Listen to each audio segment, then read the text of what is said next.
Acara ini disupport oleh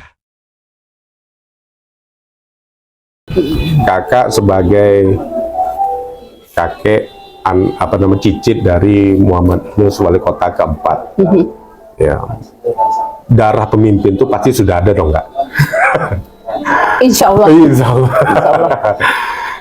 Sekarang ini kan kita perhatikan bahwasanya apalagi di posko kakak saat ini itu beliau bercerita, guys, itu tempat namanya kediaman atau parkirnya mobil dinas lebih dahulu. Iya. Ya, dulu tuh mobil dinasnya ini Bendi. Jadi itu kandang kuda. Kandang kuda ya, Kak ya. Kandang kuda bendi-bendinya Pemkov. Ya. Mungkin untuk bisa diketahui Kak Isweti Ayus ini lebih paham lah tentang sejarah Kota Pekanbaru. Boleh cerita sedikit, Kak, tentang Kota Pekanbaru? Kalau cerita sejarah panjang. Iya, betul. Kita singkat aja. Namun yang paling saya hormati kepada pendahulu kita, integritas. Integritas dari para pendahulu pemimpin kita. Saya mencontohkan, saya manggilnya itu Yayi. Untuk kakek itu, ayah dari abah dari papa.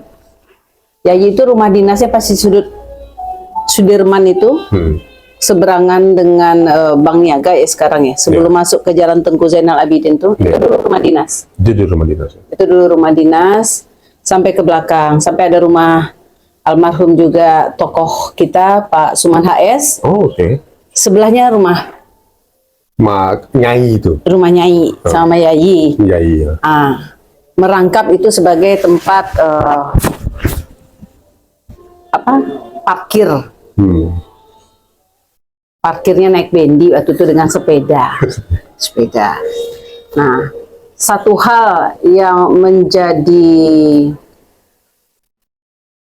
rujukan saya untuk membuat pola dalam satu tata kelola, jadi bekal untuk kami juga keturunannya adalah visionernya seorang Yayi dan visionernya seorang Asman Yunus.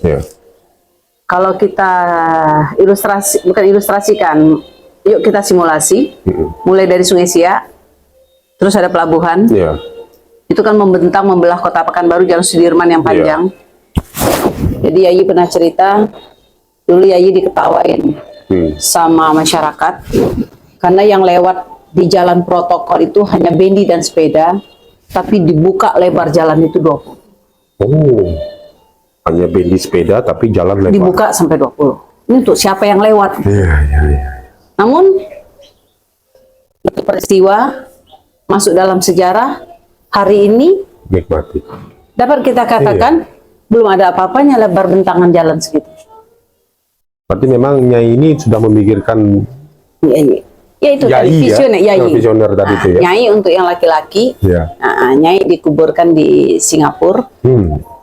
Itu Yayinya. Itu visioner.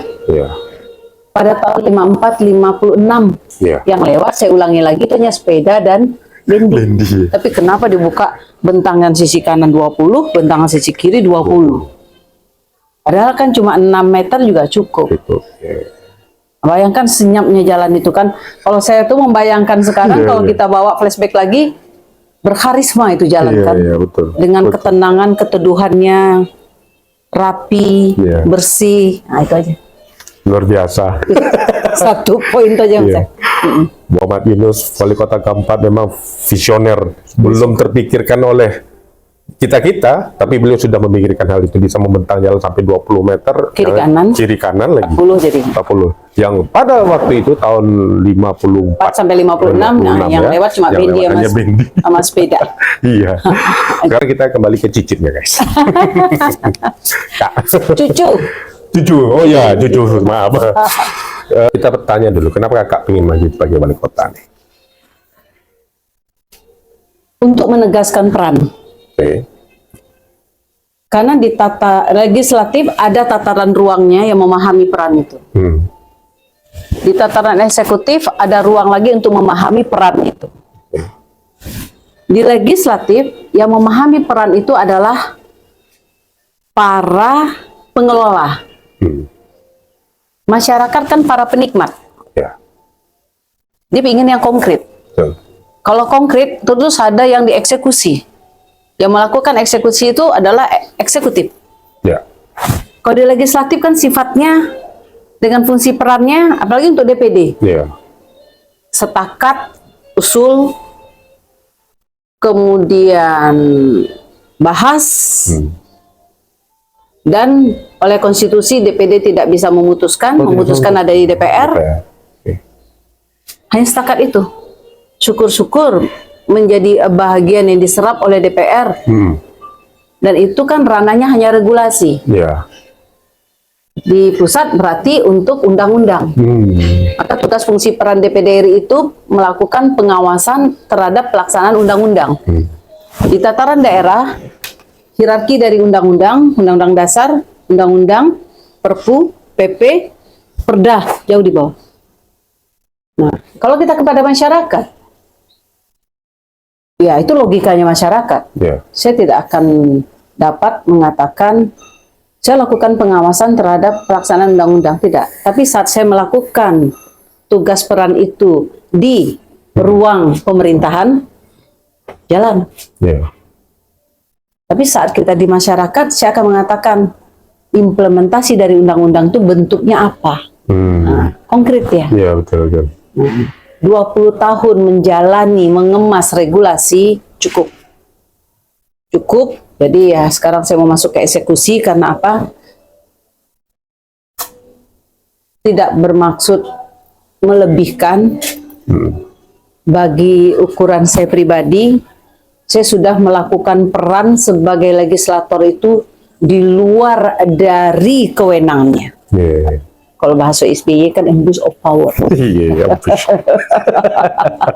Nah, jadi sudah melakukan. Contohnya banyak hal yang harus menjadi catatan keras adalah satu-satunya yang membedakan DPD dan DPR itu adalah hak budget.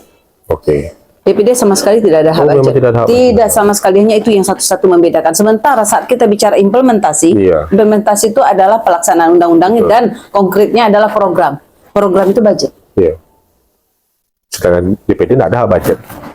Jadi mengambang gitu kah? Jadi ada program yang bisa saya bawa pulang dengan label DPD, itu adalah kemampuan menambah kompetensi diri saya Ya. dengan mengasah diplomasi yang ada, kemampuan diplomasi. Di sini saya sharing dengan teman-teman DPR, saya sharing dengan kementerian yang ada untuk saya mendapatkan kota dari program yang ada.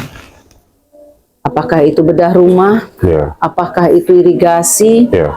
apakah itu juga peternakan, pertanian, di situ ada pupuk, di situ ada hewan dan segalanya. Sampai kemarin saya dapatkan kota juga untuk bagi-bagi rice cooker ya dari SDM ya. Itu bisa saya katakan dari seluruh anggota DPD satu-satu yang dapat itu cuma saya. Tapi itu kan mengerjakan segala sesuatu di luar Iya. dari kewenangan. Jadi mengolah kemampuan yang ada. Mau sampai kapan seperti itu? Betul. Karena logikanya masyarakat program dia bicara. Iya, sudah program. Tapi setakat legislator dia hanya bicara regulasi. Iya. Jadi ini motivasinya. Nah, pilih Kota Pekanbaru, insya Allah, Bismillah. Ya. Tekad niat yang saya ukur, insya Allah, Bismillah lagi. Apa yang akan saya kerjakan bisa menjadi rujukan karena Pekanbaru etalase untuk seluruh kabupaten kota yang ada di Provinsi Riau. Betul. Insya Allah. Insya Allah.